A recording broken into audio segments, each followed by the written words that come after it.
Walking Stick Library presents 15-Minute Cities in Washington County, Indiana, with your librarian hostess with the mostest, Eileen Kramer. And don't forget, you can catch this stream live on Twitch. Thanks for coming by. That was so sweet of you. It really was. Our next topic is not nearly so much fun. I want to do a little cleanup in aisle 9.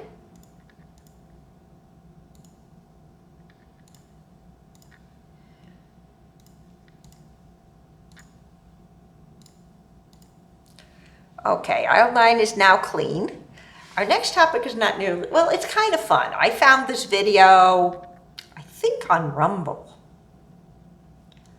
And I've been meaning to do 15 minutes. I've been meaning to do 15-minute cities for a long time. For some reason, they have terrible press, and I really don't know why, except people don't want to be restrictively zoned, which I can get. But usually 15-minute cities are in urban areas. We're going to start with that rather than starting with our video. We'll get to our video. I promise we have a fun video. Because you know somebody inspired me, somebody always does.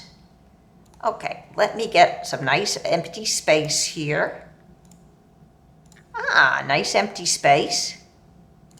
And we're going to look at 15-minute cities. And of course, we want to know, what are they?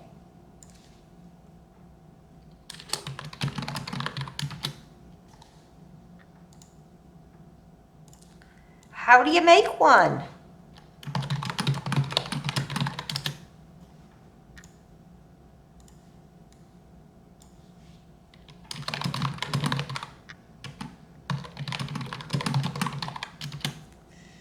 Are there any near where I live?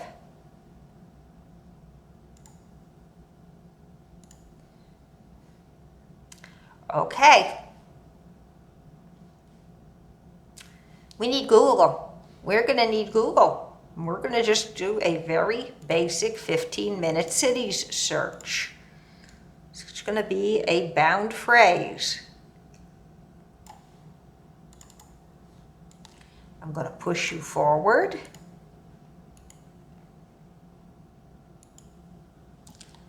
And we can do this. We will be doing this next.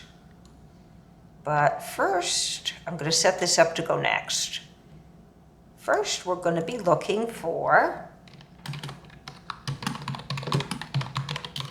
15-minute cities. And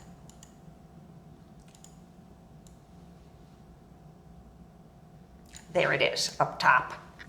We're just going to run that as Google search first, so we all know what we're talking about.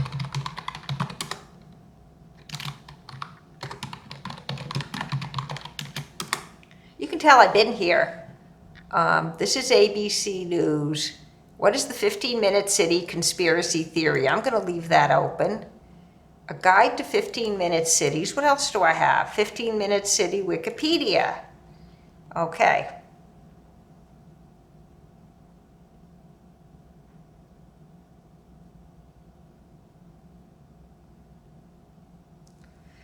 The 15-minute city climbing solution is spreading from Paris. Explore the 15-minute city concept.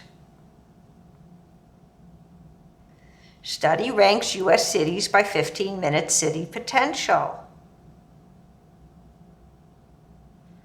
Okay. And the surprising stickiness of a 15-minute city.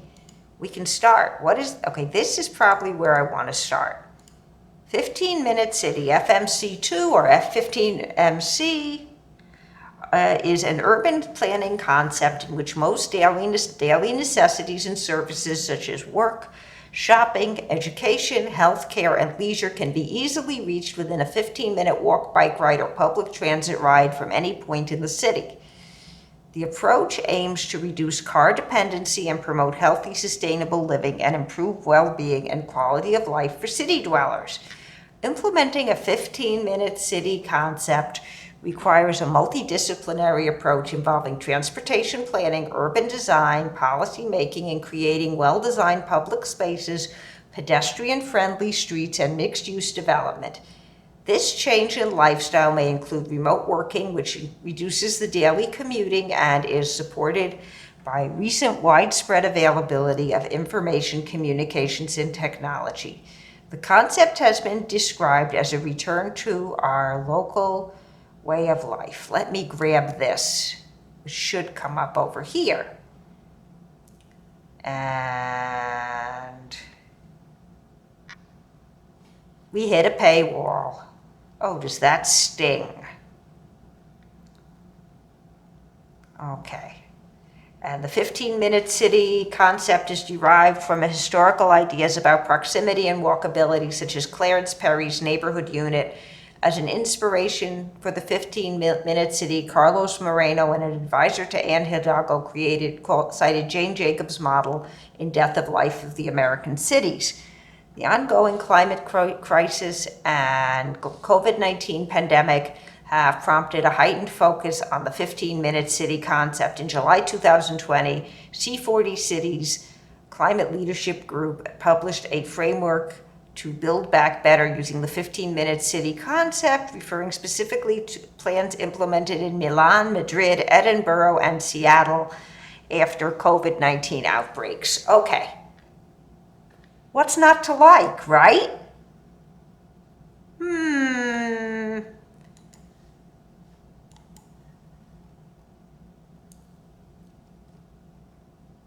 This may tell us.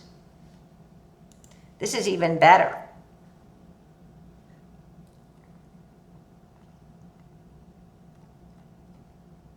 What is the 15-minute city conspiracy theory? There are two very different views of the 15-minute city idea.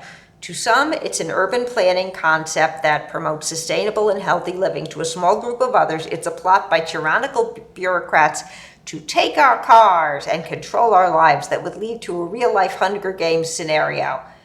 After outlandish claims about lizard people, 5G, and COVID-19 vaccines, conspiracy theorists are now targeting the world of urban planning, with protests against 15-minute city concept popping up around the globe.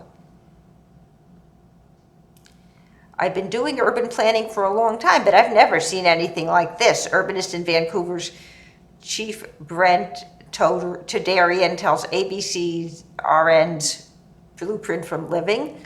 15-minute city is an urban planning concept where neighborhoods provide residents with basic things they need: shops, schools, parks, leisure options, healthcare within a 15-minute radius by foot or by bike. We used to have 15-minute cities as the norm, and they were called good neighborhoods where you didn't have to get into a car for anything, Todarian says.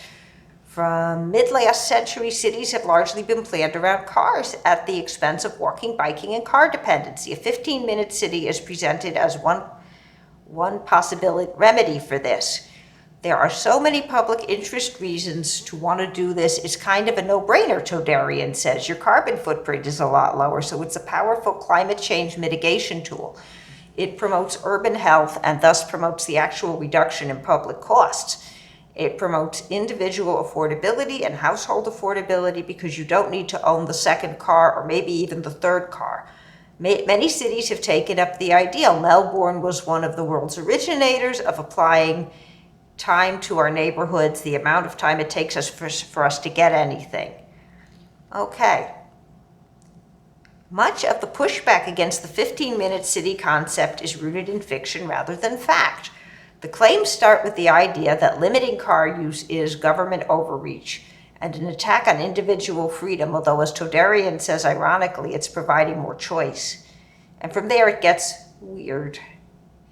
Limiting cars and promoting pedestrian or bike access is framed as a slippery slope to government-run open-air prisons. The British TikToker says, one British TikToker says, authorities are planning to divide up towns, cities, etc. You're going to have to apply for a fucking permit to leave your zone. Spoiler, not true. According to a tweet from a controversial Canadian psychologist, Jordan Peterson, the idea that neighborhoods should be walkable is lovely. The idea that idiot tyrannical bureaucrats can decide flat where you're allowed to drive, perhaps, is the worst imaginable perversion of that idea. And make no mistake, it's part of a well-documented plan. What plan? The 15-minute city concept has also been promoted by the World Economic Forum, leading to claims that it's part of a global scheme around centralization and control. The lies range from small lies, like they're not going to let you drive at all, to big lies. Literally, they're using terms like they want to turn your neighborhood into a concentration camp. Yada, yada, yada. Now, our friend on YouTube, whom I got over here, has a lot to say about a zoning plan. He thinks it's going to bring 15-minute cities. Let's hear it. Hey guys, welcome to the Homestead. So today we're going to talk about how Klaus Schwab is moving into Indiana. Not actually physically moving there, but moving into there in terms of ideas. He's spreading his cancer and his diseases well into Indiana, and we'll talk about this in the video. But before I get started on that, let me just explain how I got onto this trail. I have done a lot of videos in the past, okay, talking about these whole 15-minute city things and World Economic Forum policies and how they're doing all of these different things. And so I'm pretty easy to recognize these things when I see them again. And so I had a couple people contact me from this Washington County, Indiana. Apparently I've got some viewers out there. Thanks for watching. I appreciate it. And they said, "Hey, have you seen this? This is very alarming. You've talked about this before on your channel. It's happening here." And yes, I have talked about this on my channel, and that's why I'm familiar with it. Many times, all over the country, these different communities are enacting these stupid policies. And so it's something to be alarmed about and to be aware of, so that if it comes to your county, you can act. And we'll talk about that too also in this video. So these people contacted me. They sent me some information, sent me some bullet points. I got more familiar with the situation, did a lot of research last night on this. And there was a video that was put out by a couple guys talking about this. I think one's like a pastor and one's like just a community member. Anyway, they're in this community and they're talking about this, but they mentioned a couple things that I found very interesting. The first thing that they mentioned, which kind of put me, the bloodhound on the scent of the trail, was how vague this zoning ordinance is that's being trying to be passed in Washington County. And basically the file that I downloaded for this ordinance claims it's like a trash cleanup ordinance, which is... No, it's not. But I will get the file. Hang in there, we're going to get it, and we're going to look at it. Let me get Google.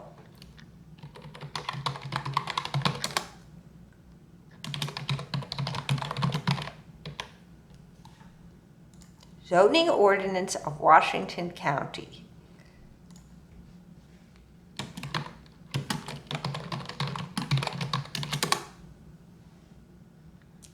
Here it is, revised websites. Here it is, folks. This is your document. Making sure my curtain is down. Okay, let's listen to this guy some more. Great, because we all want a clean community, don't we? We want to live in a clean environment. And so who would be against a trash cleanup ordinance? Of course, everyone's going to jump on board of that. And so, but it's affecting a whole bunch of other things that you as homesteaders, absolutely, especially people who have land, who own land, are going to be interested in. So they make the point in their video that this is very vague and there's not a lot of definitions about certain things, legal definitions about what things mean. And as you're going to talk about new laws, things need to be defined correctly. And they're not sure where this is coming from. In fact, they mentioned in the video, some of the people who are pushing this really don't even know where, this is all coming from and where the language comes from. So I started reading the document for myself. And all of a sudden I got this whiff, this stink in my nose, and I'm just, What's that smell? Oh, I know what that smell is. That smell is the World Economic Forum. 15-minute cities. The C40 city plan. No. And we're going to show you why. This is the ordinance. And they explain that they are actually setting up zoning what looks like for the first time, or for the first time after a bunch of ad hoc stuff. And then we have the zoning districts. Okay, and then they have different kinds of zoning districts: agricultural, recreational, R1, R2, commercial, and industrial. There are rules about signage. There are use regulations. And there's administrative enforcement. I'm not going to read the whole thing to you. But basically, this ordinance applies to all land within Washington County, Indiana, except the incorporated boundaries of the jurisdictions listed below. So if you live in Salem, the city of Salem, or in any of these little towns, they have their own zoning. This is important. Now, I have no idea where this is, but we can, let me get something I'm not using over here. We're going to look for Salem, Indiana.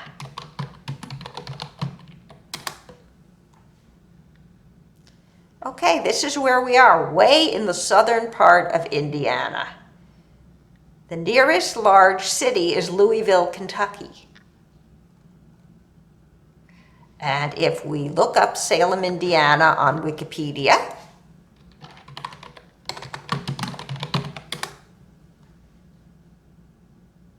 we will find, this is our county seat, baby. There's the county courthouse. It has a population of 6,400 souls. Not exactly a bustling city, an urban metropolis. But that's the biggest city in the county. Okay, folks, let's look at the map. Now, agricultural is yellow. That is most of the county. Green is recreational. I don't see any commercial anywhere. None of this county is zoned commercial. If there's commercial, it's inside of the cities. There's a few little red, dark red blobs, and these are residential twos. Tiny little thing on Route 335, a tiny little thing off of State Road 56. Otherwise, you're living inside of one of the towns that this doesn't apply to, 5 or 6 towns, or in this big city of 6,000. Okay. That black may be industrial, by the way. That might be industrial. That might not be, those might be 2 little industrial plants, and no residential zoning whatsoever on a map at this scale. Nothing is zoned residential. This could either be residential or industrial, these 2 little blobbies here. So, you are living in an agricultural area. You're allowed to have a single-family dwelling. You're not allowed to have a 2-family house. You're allowed to have a mobile home. You're allowed to have sheds and granny flats. You're allowed to have low-impact home occupations. You're allowed to have a swimming pool. You can have agritourism. You can run one of these places where you come and milk the cattle, or you pick your own strawberries. You can sell earthworms or minnows. You can have a commercial nursery. You can sell various things, farm sales and services. You can have a regular farm. You cannot have confined feeding, but you can keep livestock. So one of the things they've kept out are those very nasty pig farms with the excrement lagoons. You can keep a kennel, have a kennel license and board animals. You can store liquid fertilizer. You can have a riding stable. You can sell produce. You can have a sale barn. You can't run a sawmill. If you are hiring people to pick your crops, you have to get special permission to house them. You can have seasonal hunting and fishing on your land, seasonal sales. You can store grain. You can't have a slaughterhouse, because that is a real nuisance. Grain sale. You can have a wholesale produce terminal. And if there are agriculture and forestry uses not listed, you're fine. You cannot have a bakery. You cannot run a bank. You can't cut hair unless it's a low-impact home business. No clothes stores. No electric appliances. No breweries or taverns. That's interesting. You can't run a winery. You can grow the grapes, but you can't run a winery. I haven't heard anybody complain about a winery. No retail sales except for roadside produce sales. Can't run a whorehouse. You can't run a boarding house, but you can run a bed and breakfast. You can have an Airbnb. You can have an artificial lake under 3 acres, and you can hold weddings. You can have a church. You can have a lodge.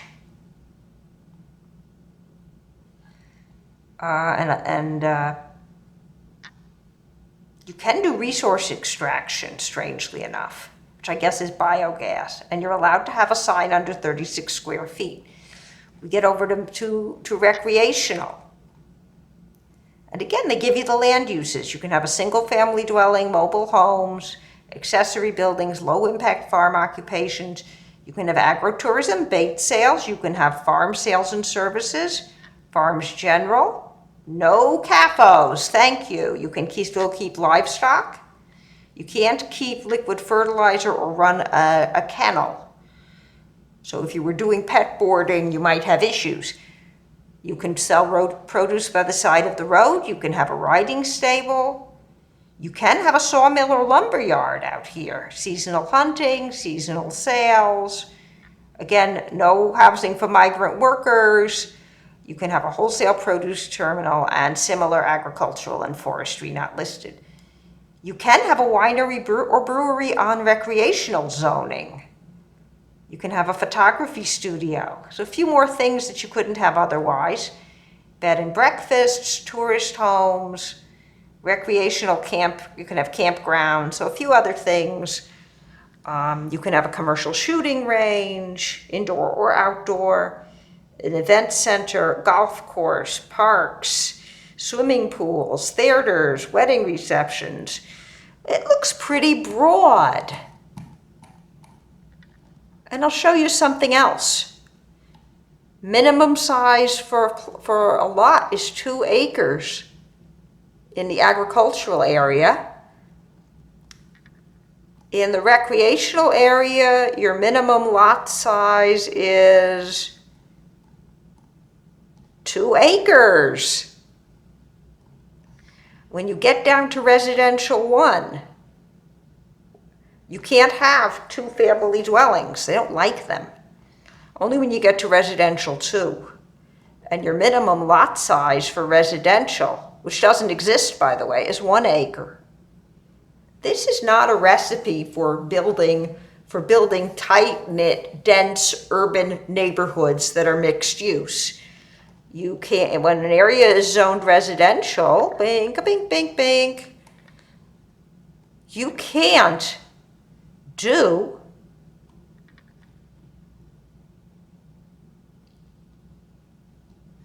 you can't have a child care facility, a medical facility, a rehabilitation, a nursing home. You can't have a photography studio, a pet grooming place, a clothing place, a retail business of any kind. This is strip zoning. This is not a 15-minute city.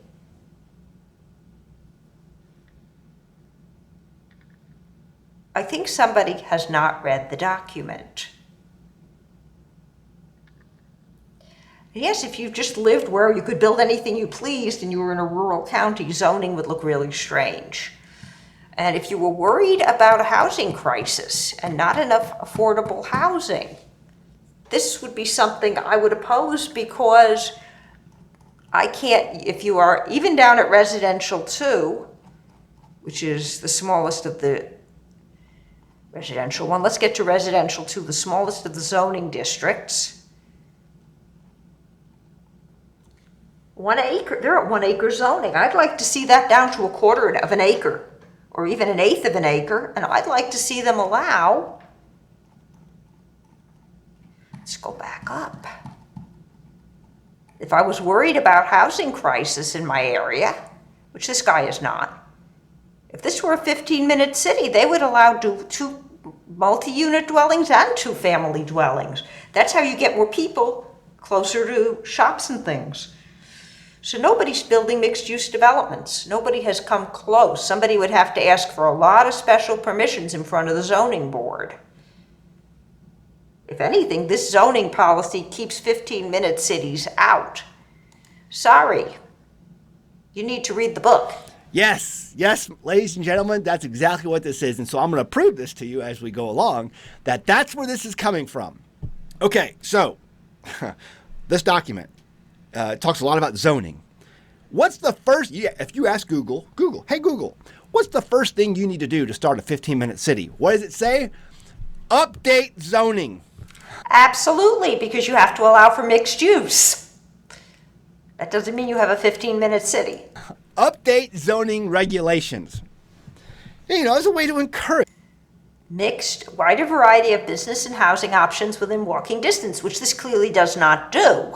mixed-use development, allowing a wider variety of businesses and housing options within walking distance.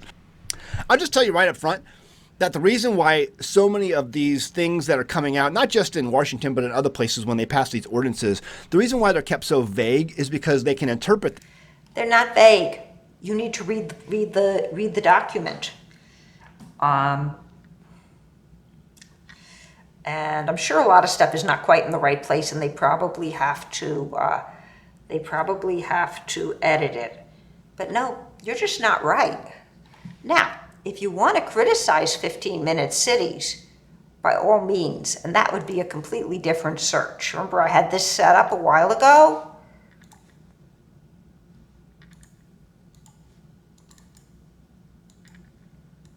Hello, it would be nice if you let me in here.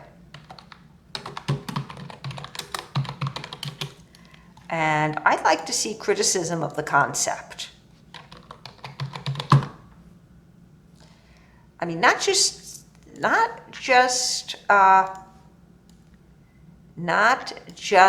conspiracy criticism, but real criticism. I know that whenever they set one of these things up, I know they're way too expensive for me to live in. So that tells you something right there. But that's another story. Let's see what the real criticism is. And I noticed something else too. I'm a noticer, if you want to think that way.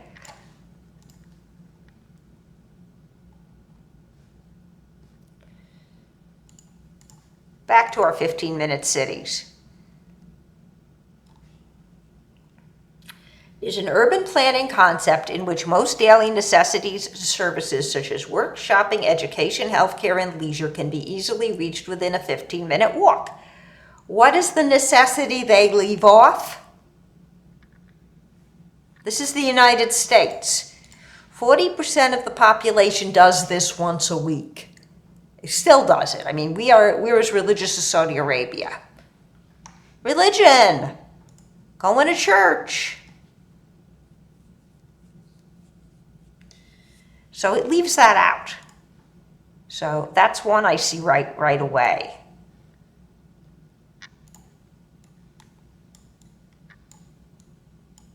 And it can be synagogue as well. Yes, I walk 4 miles to synagogue. I didn't this morning because it was pouring rain.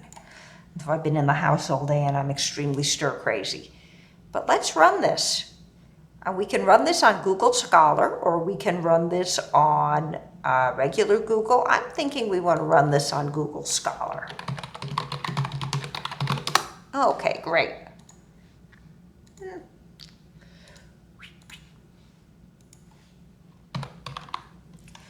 Come on, baby. Oh, my keyboard is giving me fits today.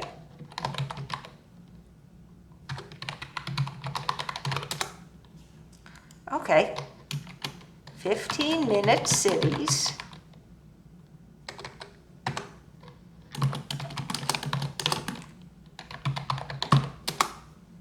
Okay.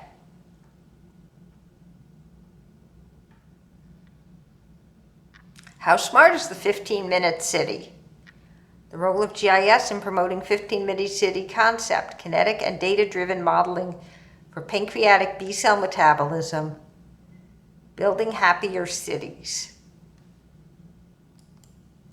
building affordable rental housing with private developments, the case of Calgary and Edmonton. How smart is the 15-minute city? Okay, this looks like a book. There is a growing interest in setting happiness objectives for policy and development decisions based on happiness research for the last 30 years. Social scientists have developed robust methods for measuring and supporting individual happiness. This has helped the movement with growing interest. These robust approaches to measurement and a growing need for development to meet the rapidly increasing urban populations around the world, and public and private sector leaders have an opportunity to build happier cities. This chapter will describe the march toward happiness and the research supporting it, and the ways in which cities might be developed to address happiness objectives and well-being factors. Finally, we describe initiatives already underway, including community and third-party rating systems and other public-private projects. Meh. Developing affordable rental housing in transit-oriented developments reduces household costs and promotes equitable inclusion of low-income groups in Canadian cities.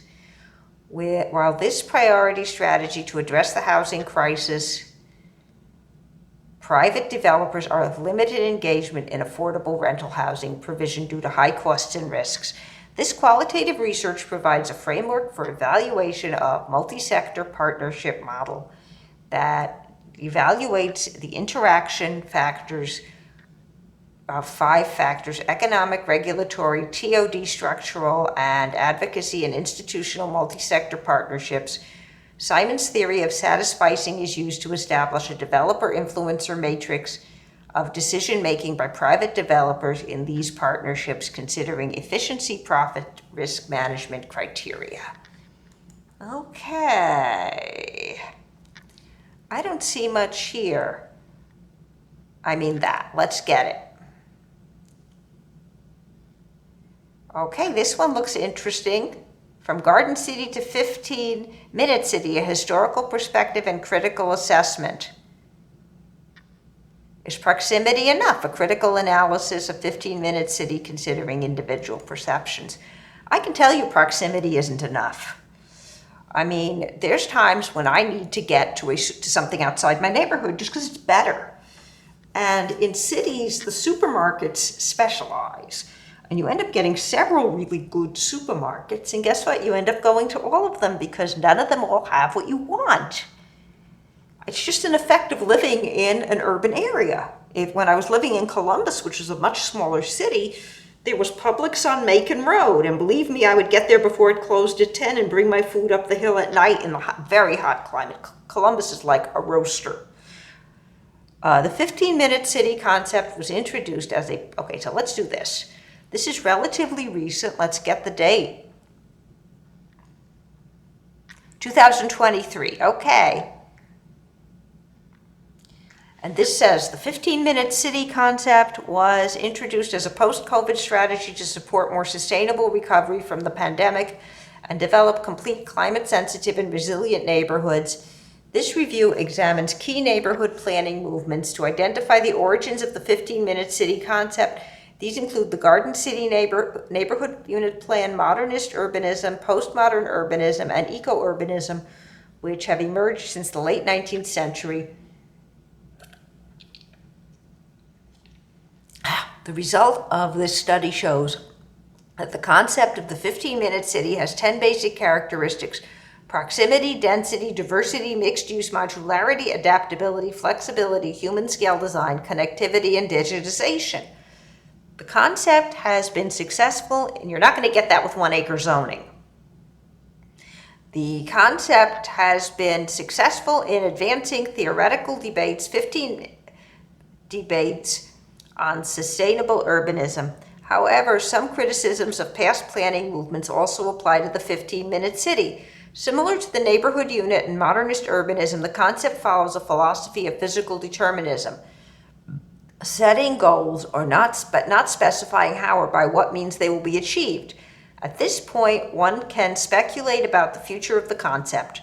A more detailed study of real-world applications of the concept is needed, therefore, before one can thoroughly discuss its strengths and weaknesses. Okay, half decent.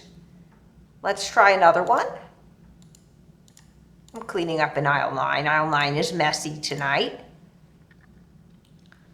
And let's try this one. Is proximity enough? This paper advocates for the development of a standardized index based on urban functions within a 15-minute walking distance. 15-minute city concept must include, besides proximity to opportunities, the quality of pedestrian infrastructure. The index integrates individual preferences to understand the determinants of proximity, including socio-demographic attributes. Okay. People are giving this thing a workout. Ooh, me bad.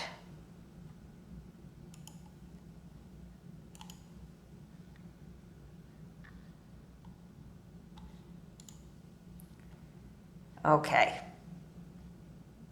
I'm just going to put this back.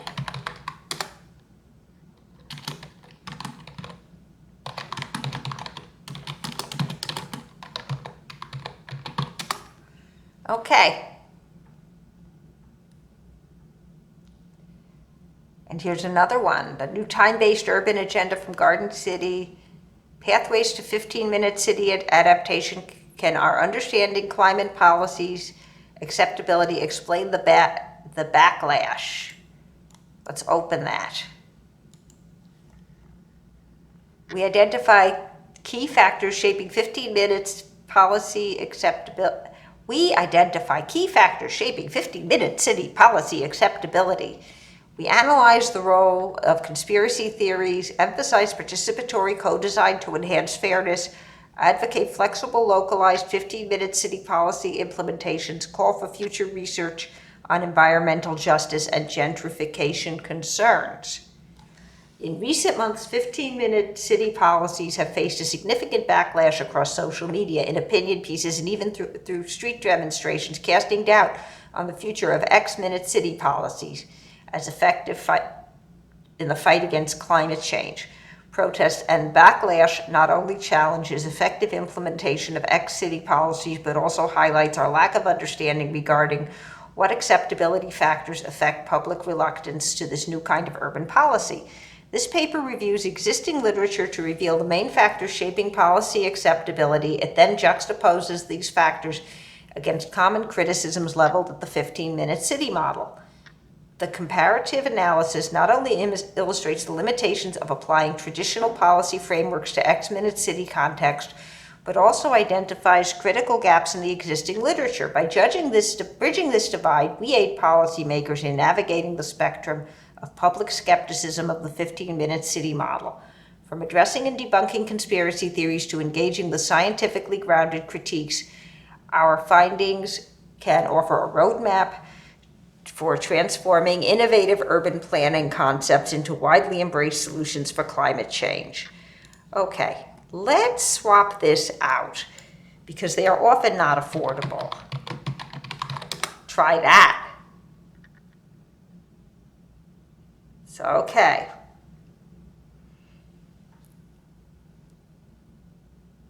The fallacy of social mix in the 15-minute cities.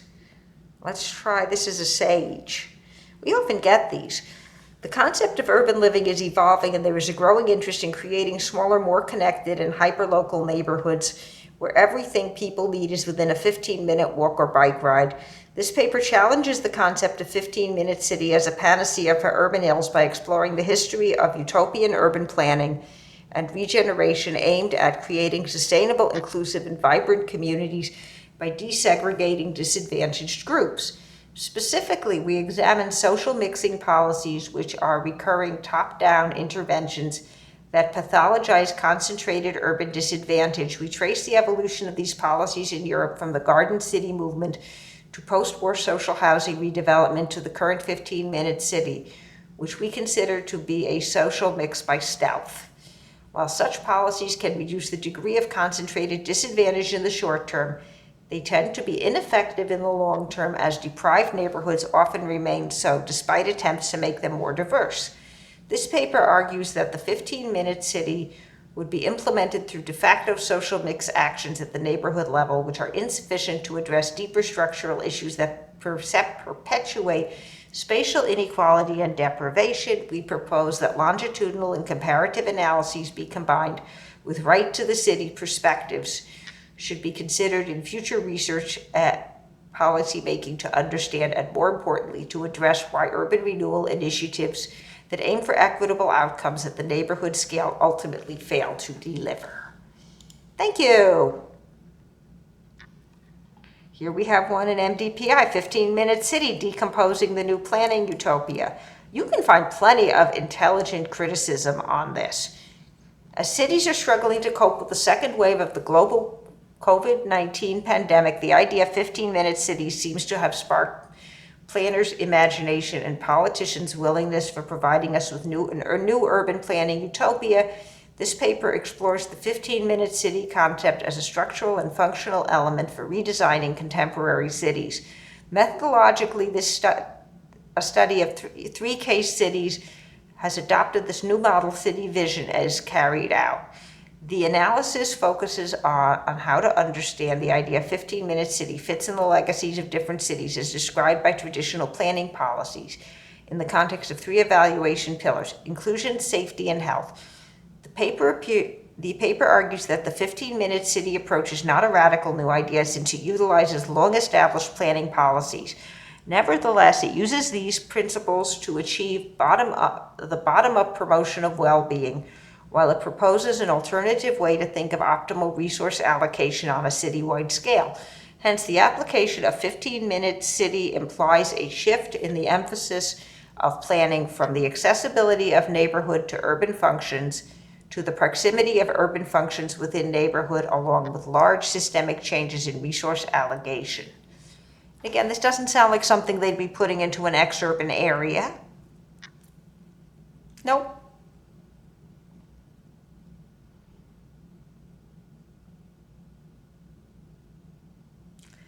And I'm seeing a lot of this, but I'm not really seeing what I'm looking for. But I'm seeing a little bit of it.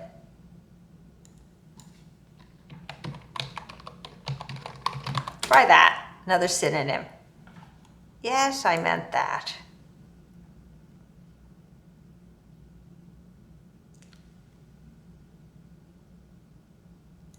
And here they tried it in Los Angeles, and we've got one.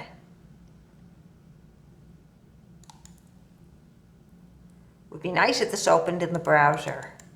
Okay, this is new. It's not yet preprint, not peer reviewed. Okay, the 15-minute neighborhood, and again they're using the British spelling, is a planning concept that aims to address environmental, health, and social challenges by enabling residents of cities to meet their daily needs within a 15-minute walk or cycle. One major consideration associated with the 15-minute neighborhood, which has been underexplored, is its relationship with access to affordable housing.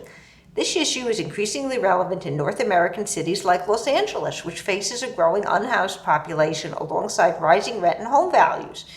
To explore the relationship between 15-minute neighborhoods and affordability, this study investigates how 15-minute neighborhood is measured through a review of state-of-the-art international literature. It then assesses neighborhoods based on their 15-minute neighborhood elements In the case of Los Angeles, affordable housing availability is also mapped and analyzed in relation to 15-minute neighborhood evaluations. Results show a weak but positive relationship between affordability and 15-minute neighborhood scores. While pockets in Los Angeles achieve the high 15-minute neighborhood scores and include affordable housing stock, greater efforts are needed to increase the number of such neighborhoods. Notably, the study finds that residents of affordable housing often have relatively high access to amenities traditionally perceived as less accessible to low-income populations, such as green spaces and grocery stores. The study contributes methodologically by proposing an integrated spatial assembly analysis approach that combines affordability and accessibility metrics along with a framework for transitioning to affordable 15-minute neighborhoods. Thank you! That was worth it. And I'm gonna come out. I'm gonna see how everybody's doing right now. I'm gonna put up my curtain for just a minute and I'm gonna clean up in aisle 9. Because aisle 9 needs some cleanup again. And Tinker, you have been wonderful tonight. It's good to see you're still on. It's Saturday night. Okay. Thank you so much for watching. And don't forget, you can catch me live on Twitch.